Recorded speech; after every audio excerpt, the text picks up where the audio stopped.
Well, good morning, everybody. Those here at Legacy or at one of our other campuses, or maybe you're online right now or podcasting this weeks from now. I don't know. Really glad you're here. So today we are going to jump into our series, looking at the story that we're writing. But before we do, I have an update. And this is a big update in the life of our church. And this is in the miracle range. This is miracle territory here. So the chapter that we're in as a church, we've titled Reimagine, in the story that we're writing, reimagining church for a whole new era, for a whole new generation, rethinking how we do church to reach those who don't go to church and to bring up the next generation, so on. And many of us are participating in that because there's a financial part of that as we're resourcing a lot of these initiatives and then, of course, doing the initiatives.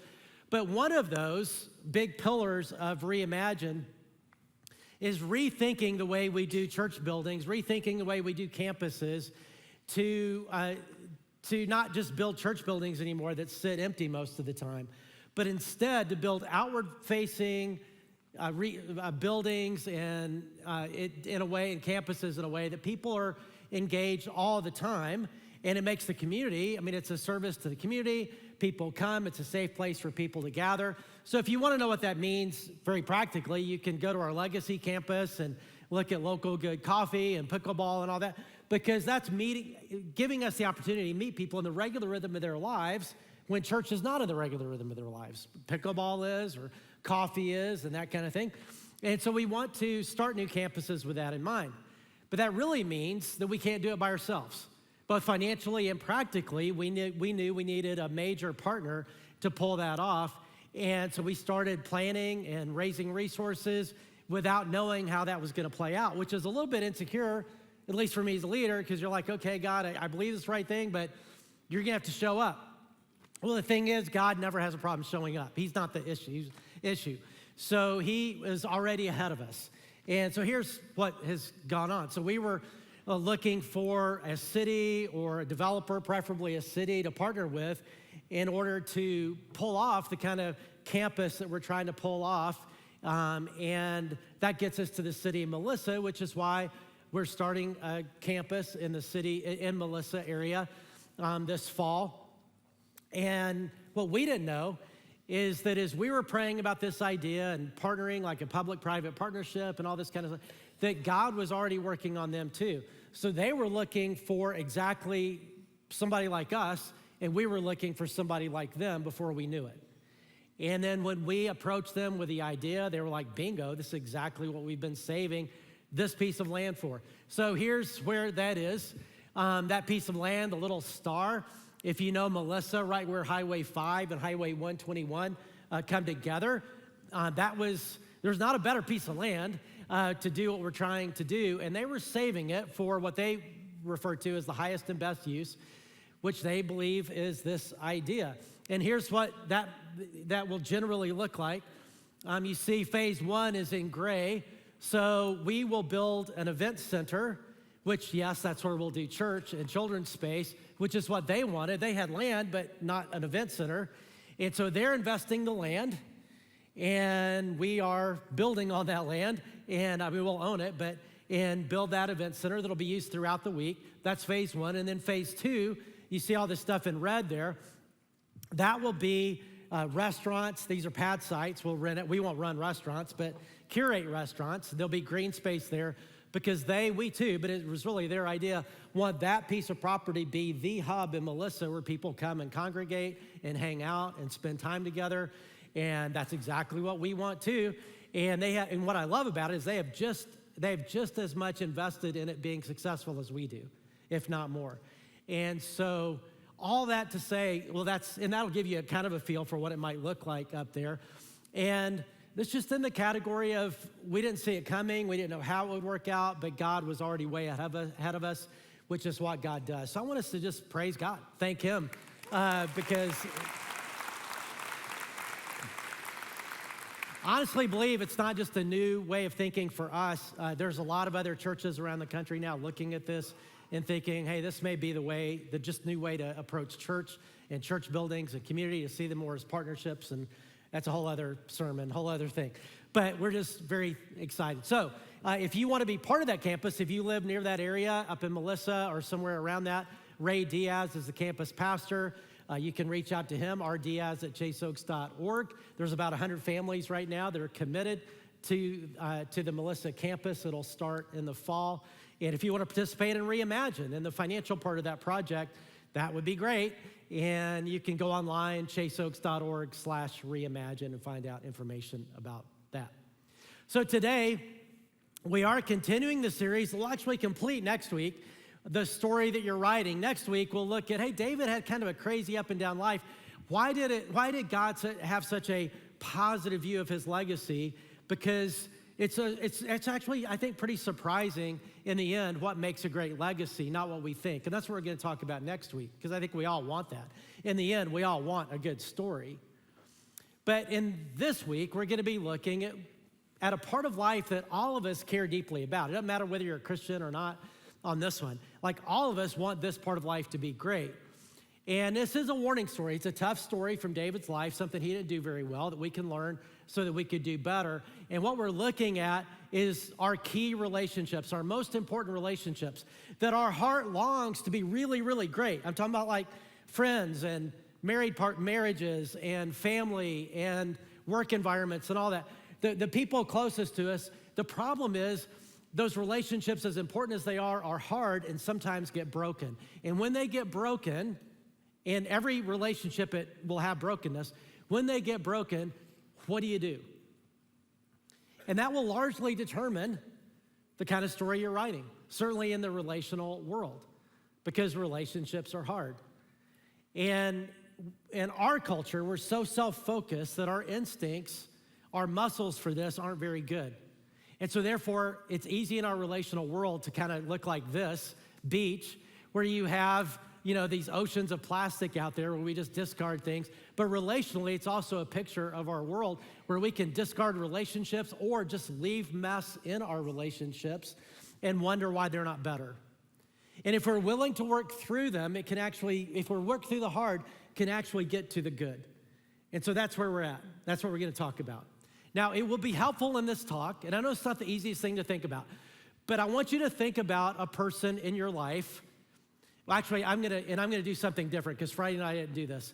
When I say this, I'm gonna ask you to think about a person, a relationship that you wish was better, where there's maybe brokenness or strain or difficulty, but I just look at me this whole time, okay? Because Friday night people started looking at each other and pointing, it's like, don't do that.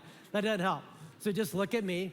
And I want you to think about a relationship, though, because I think it'd be really helpful as we go through this. Think, man, I wish it was better.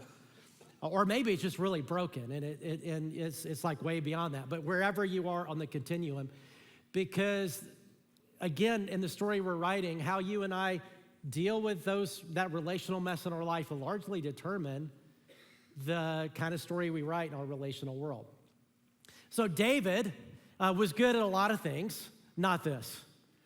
David was a great military leader in the Old Testament in the Bible. He was a great administrator. He was even a great fighter. Like, if there was MMA back then, he would have been a star. He was also a songwriter and wrote a lot of worship songs we have in the Bible to this day called Psalms. And he wrote most of them, which is pretty amazing. Like, he was good at a lot of different things, but he was not a good family guy. He was not a good dad, as we're gonna see, and not a good husband. In fact, speaking of husband, it was Valentine's Day yesterday, and I don't know how you did, husbands.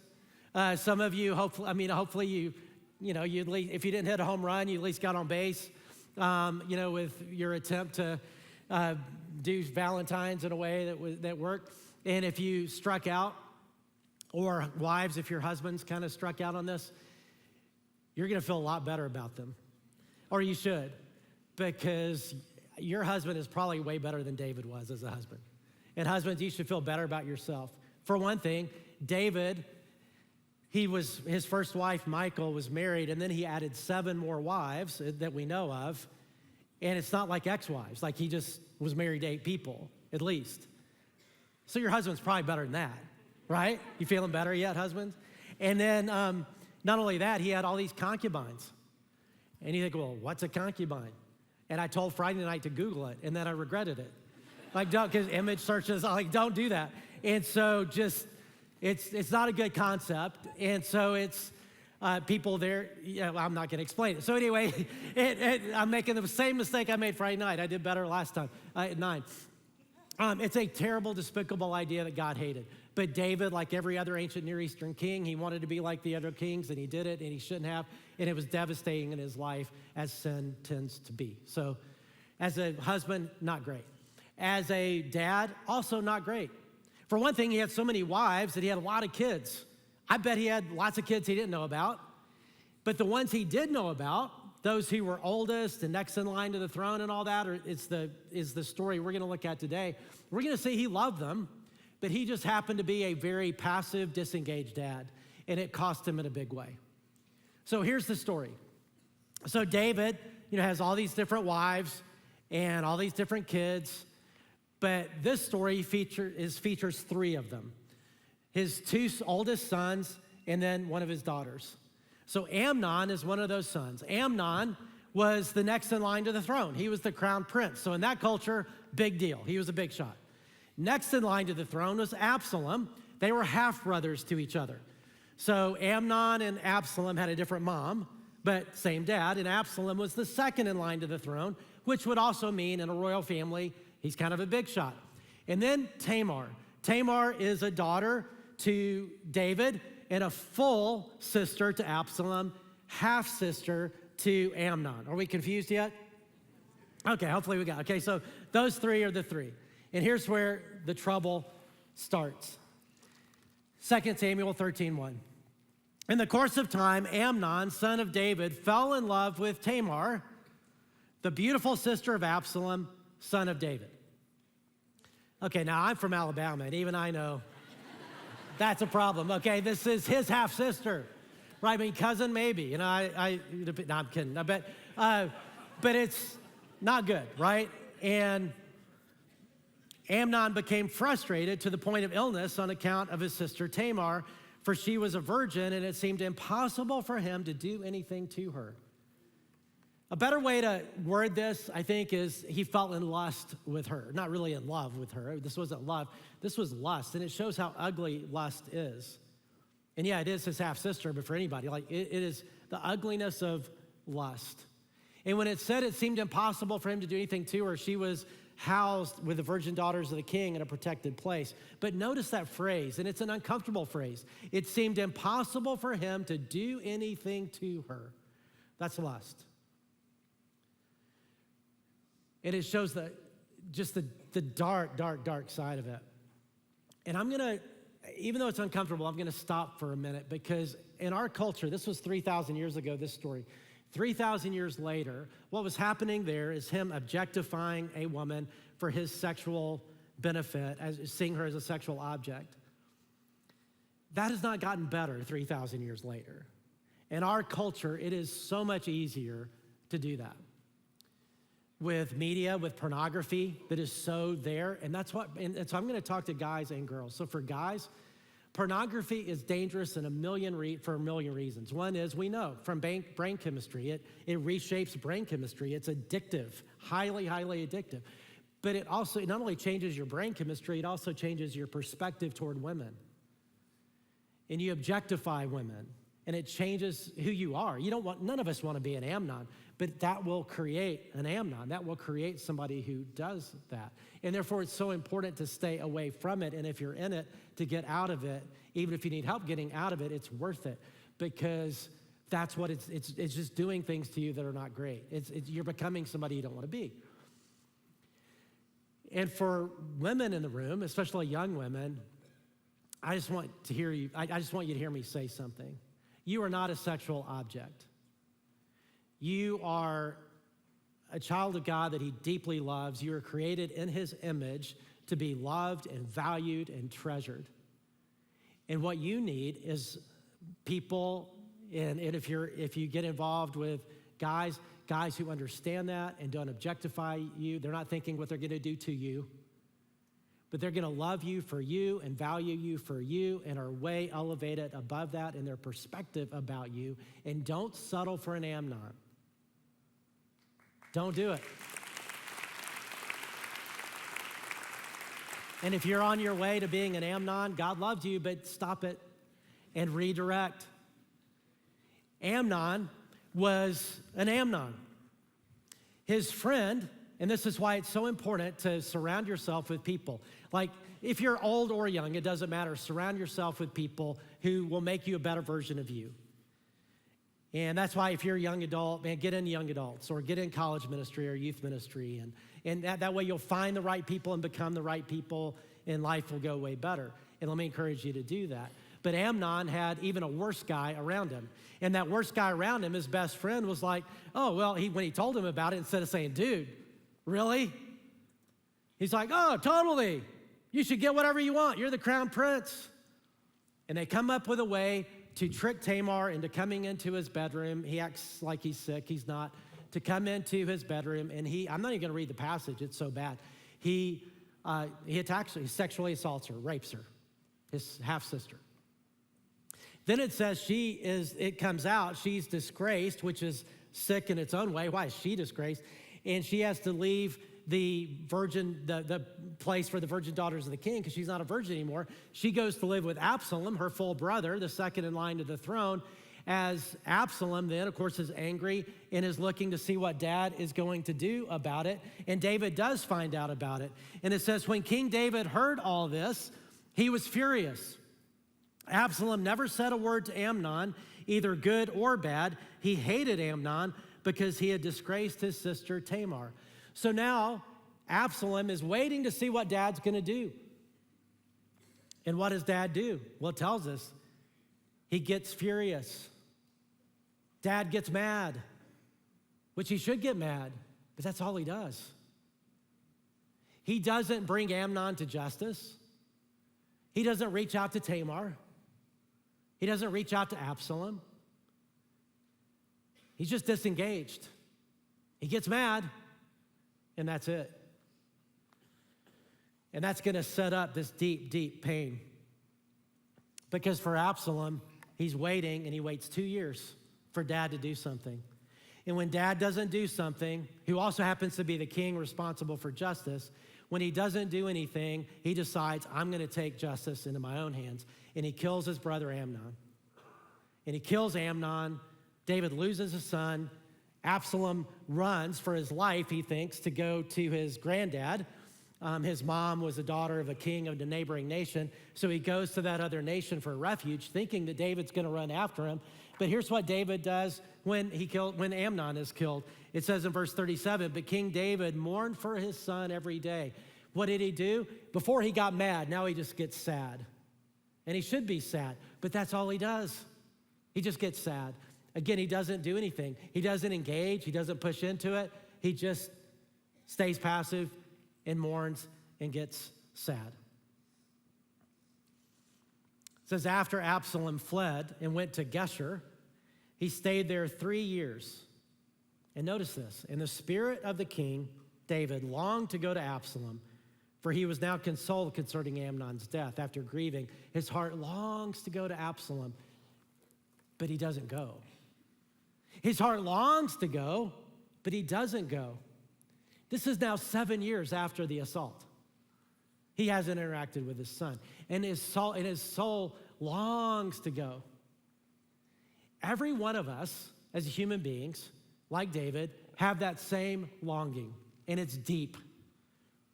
That same longing for deep and real connection in the people that we love the most, family and friends and so on. There's a deep, deep longing and deep, deep connection. But the problem is that to satisfy that deep longing, you have to be willing to do what David was not willing to do, and that is to work through things. And that is to push through difficulty, because relationships are hard.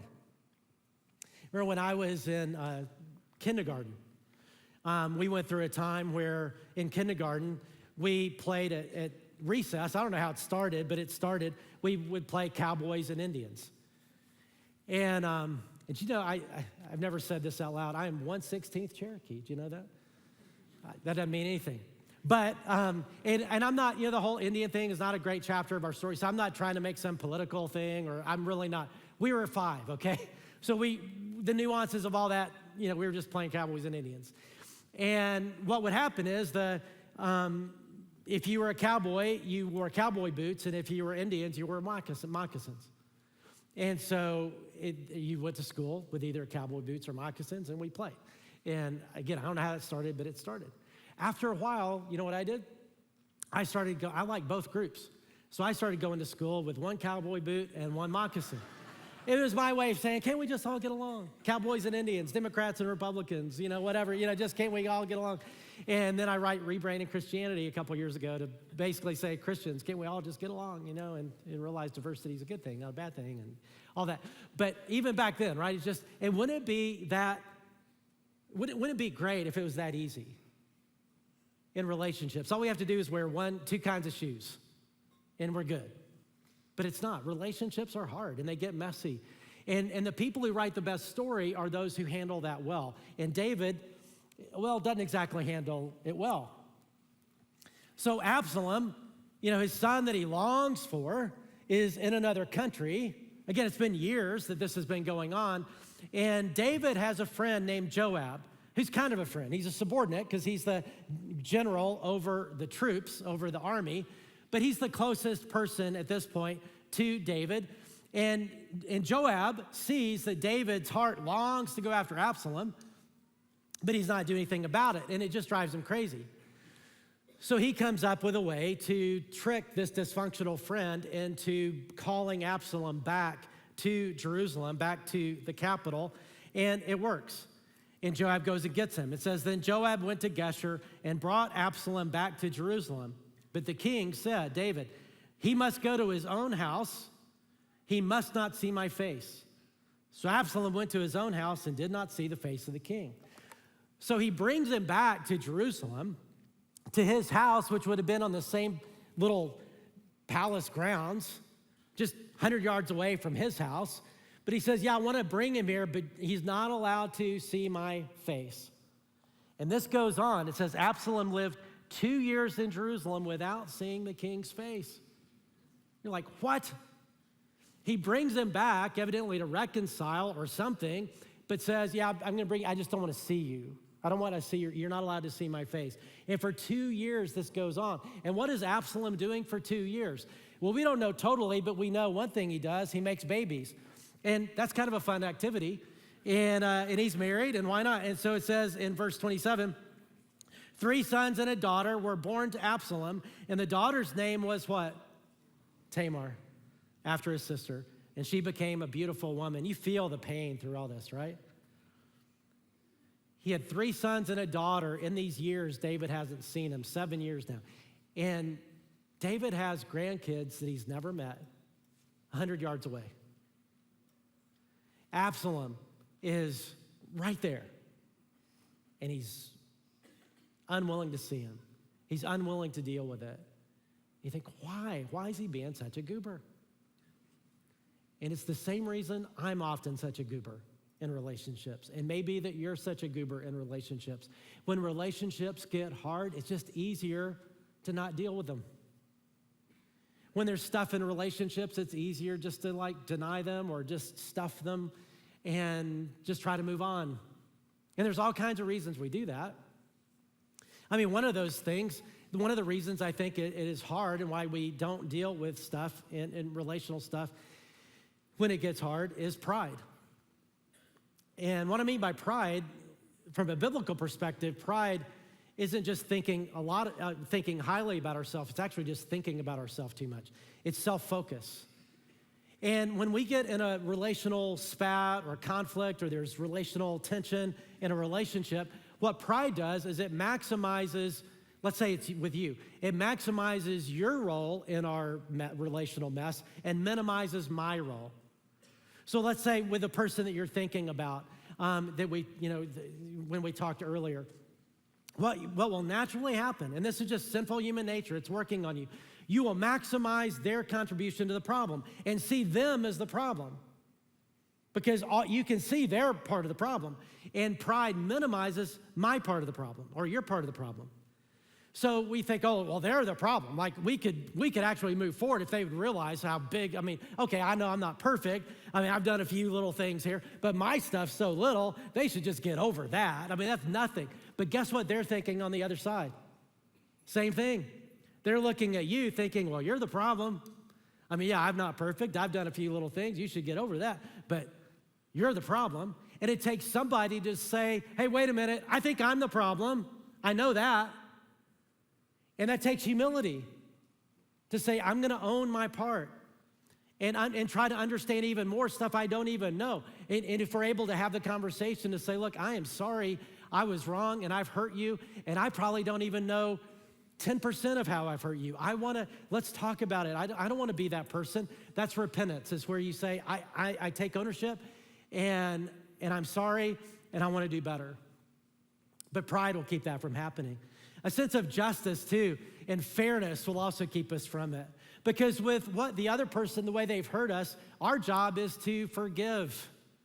But the reason it's hard to forgive and just kind of let it go, even and to forgive, is it's hard because we have this sense of fairness. It's not fair. You hurt me. You should pay for that. And God says we should forgive the same way God forgave us and continues to forgive us. It's just hard to do that. Another reason is procrastination. You know, you let something go in a relationship over time, and it doesn't get easier to bring it up the longer you go. Like, hey, 12 years ago you said, that gets hard, right? But it's easier not to. And the longer you go, you just think, it's not great, but I'm just not going to deal with it. Or insecurity. And if we bring something up, maybe it'll get worse. Maybe it won't get better. And all. So there's all kinds of reasons that we don't do it. We can look at David and think, oh, what a goober. But he might look at me and say, what a goober. Well, David's not dealing with it. And there Absalom is for 2 years in the same palace grounds, unable to see his dad. And he tries multiple ways to get to his dad, but the people around David won't let it happen, including Joab. And it gets to the point, he gets so desperate that Joab won't, he's like, dude, I'm not going to talk to you about this. David doesn't want to see you. And Absalom gets so desperate that he burns down Joab's fields. And then Joab's like, dude, he's like, well, I told you. I've been emailing you. I've been texting. You've been ghosting me. I DM'd you multiple times and I get nothing. And I mean it. And he says, now then, I want to see the king's face. And if I'm guilty of anything, let him put me to death. I mean, I'd rather just die. Like, I get it. I killed my brother. I probably deserve to be killed. If he wants to kill me, okay. I just don't want this status quo anymore. And Joab is able to talk David then into doing it. The next verse, then the king summoned Absalom, and he came in and bowed down with his face to the ground before the king in humility, because he's a murderer. And the king is responsible for justice. And the king could have easily just had him killed. But instead, and the king kissed Absalom. Now this sounds wonderful. And the king kissed Absalom. It sounds like that now it's all good. Everybody's happy, like a Hallmark movie. How many Hallmark movies did you watch this Christmas? I wonder. What the highest number is. Anybody do more than, and no shame, I think it's great, but any more than 3? Okay, any more than 5? Oh, you guys I'm not even gonna go above 5. I'm impressed enough already. But it's the same movie, right? Okay, and so even the same characters, like the same actor, but we've watched some, and so the typical thing, right, where it's the girl from New York who's an event planner, somehow gets paid millions of dollars to plan events. I don't know how, but she does in New York, and her Uncle Joe in Wisconsin, their bed and breakfast is faltering, and he's sick or whatever, so she comes to help a little bit. And even though she's got these big events to plan, but she leaves and she comes and she discovers the wonder of Christmas again and this handyman who's there, and right, and they link up, and then she's all got to figure out what she's gonna do, and she takes this promotion, and there's a conflict, and then they work out the conflict, and she realizes, no, I really need to be whatever, back in Wisconsin, and Uncle Joe and this guy. And it all leads to what? The kiss. In fact, here's the Hallmark kiss right there. And then you know what? On average, It's less than 2 minutes after the Hallmark kiss in a Hallmark movie, credits go up. Everything's great now, right? It'll have happily ever. And this can look like that. Then now Absalom comes finally after all these years, and the kiss happens, and now the credits roll, and everybody's like, oh, that's so great. Nope, that's not what's happening. They were a much more kissy culture than we are. 3,000 years ago, they kissed for different reasons. A king would kiss somebody, kind of like the Godfather in one way. You know, when the Godfather, when Michael kisses Fredo, it's a kiss of death, if you know that story. This is the opposite. It's a kiss of life. It was something that a king would do when somebody was guilty of something, and when the king bowed down and kissed away, there we go. It's just a way of saying, he's okay. I'm not going to kill him. That's it. There was no reconciliation. There was no conversation about, oh, now this is, working through issues or anything like that, about Tamar, there was nothing resolved at all. So much so, they never see each other again, as far as we know. In fact, what happens is Absalom leaves, go back to the palace, unreconciled. David is in his palace. And David, by this point in his life, is sort of a disinvolved king. And Absalom, everybody knows, is the next in line to the throne, and he's now in Jerusalem. So people start going to Absalom because he's the future and he's responsive. And they're like, man, Absalom, you need to be the next king now. He's on his way out. And a bunch of the army sides with Absalom, and there ends up being a civil war. And Absalom, because that relational hurt, is like, yeah, I don't mind. I mean, my dad's kind of dead to me anyway. And so there's a civil war that happens, a coup. And most of the army is loyal to Absalom, but David's army ends up being victorious. But 20,000 people die, including Absalom. And when Absalom dies in that battle, that's when the battle is over. And you might think that, oh, David won the battle and his soldiers are going to throw a party like they always do when they win a battle, but no. And as I read this passage, feel the emotion of it. When he finds out that Absalom was killed, it says the king was shaken. He went up to the room over the gateway and wept. And as he wept, he said, oh, my son, Absalom, my son, Absalom, if only I had died instead of you. Oh, Absalom, my son, my son.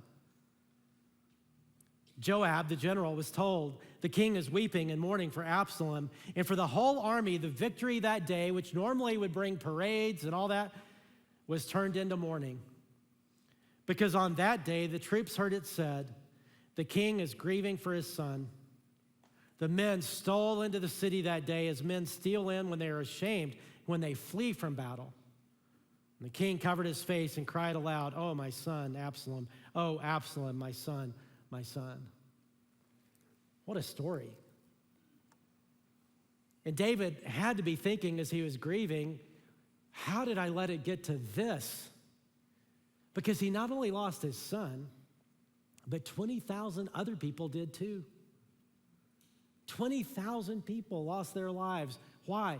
Because David refused to deal with a relationship when he could. He just refused to deal with the mess in the relationship. He refused to work through the heart. And the thing is, when we refuse, over time, those things don't get better. It's not like fine wine or something. Over time, it gets worse and worse and worse, and more acidic in a relationship, or sometimes explosive in a relationship like this. So what do we do with this story? Because it is a warning story. Well, since relationships are hard and our relationships long to go, what do we do? And I love how Paul just bottom lines it in Romans 12:18. He says this, if it is possible, as far as it depends on you, live at peace with everyone. Now, I love all these phrases. For one, he says, if it is possible. Sometimes it is not possible. I mean, in a situation where somebody's dangerous, an abuser or something like that, it's not possible. As far as it depends on you.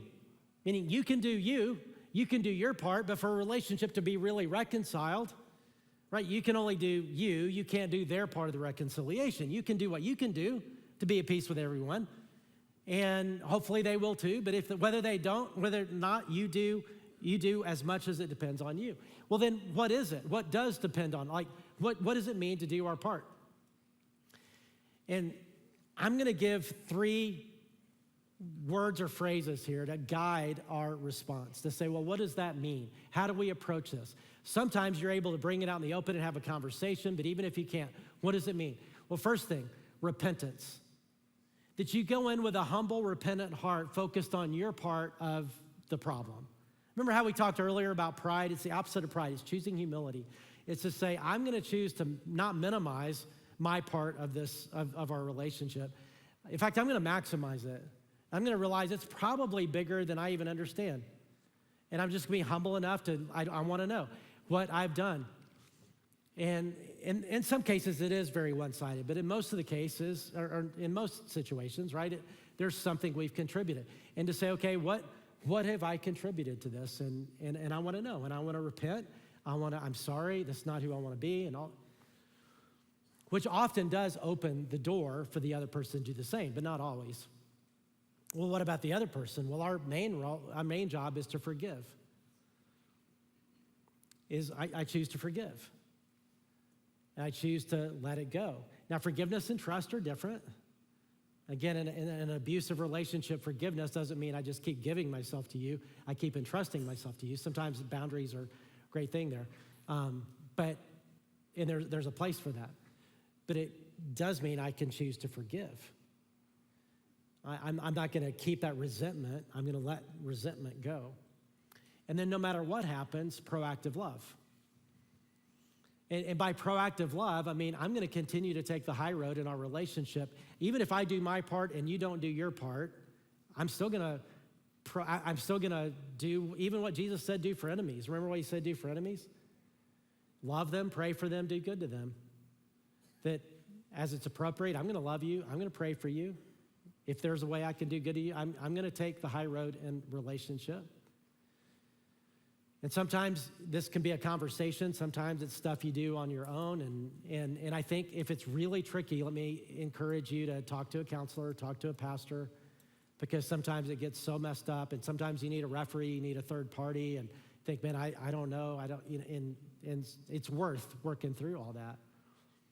But I'm going to encourage you to work through that, because if you don't, you're just going to end up like this in your relational world, either with a bunch of trash in your relationships or a bunch of your relationships that you just discard and move on and wonder at the end of life why it isn't better. And as much as it depends on you, let's just do our part. And what I've found is this. I've been doing this pastor thing for a long time now. In fact, I came on a church staff when I was, I think, 18 years old. So I was too young, but I didn't know that then. I thought I knew it all. And so I've been doing this for some time. And what I've seen is that when you are able to work through it, and in situations where there's enough safety in the relationship to, even with some help sometimes, to have a conversation and to bring stuff out in the open, and in a way that I'm repentant and bent to forgive and continue to be loving and gracious. At the same time, I'm holding on to truth and not letting you off the hook. All that stuff, right, that you do. That 80% of the time, my experience, it's just my experience, so take it for what it is. 80% of the time, it actually comes out better. 20% of the time, it doesn't. I don't know if that encourages you or not, or discourages you. But I would just encourage you to do whatever you believe God is calling you to do. Get some help if it's complicated, to help you think through it and help you think your approach, and allow God to work. Because there's a great promise. In Matthew 18, Jesus said, where 2 or 3 are gathered in my name, there I am among you.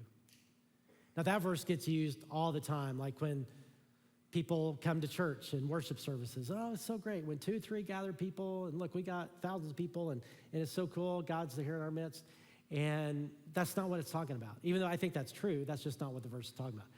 What that promise is about when you're having a hard conversation with somebody. God is saying, look, I know it's hard, and you're not on your own. I'm with you. And I'm going to ask for God's presence and to give us wisdom as we work through this. And hey, I get it. This is Valentine's weekend. You came to church to feel better, right? Feel great. And now here we are looking at our toughest relationships and stuff. And you're like, I didn't sign up for this. I just came to church to feel good. But sometimes we actually have to look at stuff that will get good if we're willing to work through the bad, if we work through the hard. Make sense? So let's pray together. Ask for God's help. Father, I do pray for your help. We need it. We're a bunch of sinful people trying to have relationships with each other, and it's just hard. And we hurt people, and we get hurt. And I pray that in those relational fractures, God, that you would just help us navigate in a way that in the end, as we look back, we could at least say, you know what, it wasn't perfect, and some of it didn't work out the way I hoped, but I did at least try to do my part. And God, would you give us wisdom as to how to do that? And I pray for those who are in really tricky situations, that you would give them wisdom, the humility to reach out to somebody too for help. But God, I do pray for your grace, your resolution. I pray that our relationships really could get better. God, I pray for even people sitting next to each other right now where there may be some things that are unresolved, that you would help them work through that in a way that actually helps them be way closer than if the problems never happened in the first place, because that's what you can do through this. And I pray that that will happen. In Jesus' name, amen.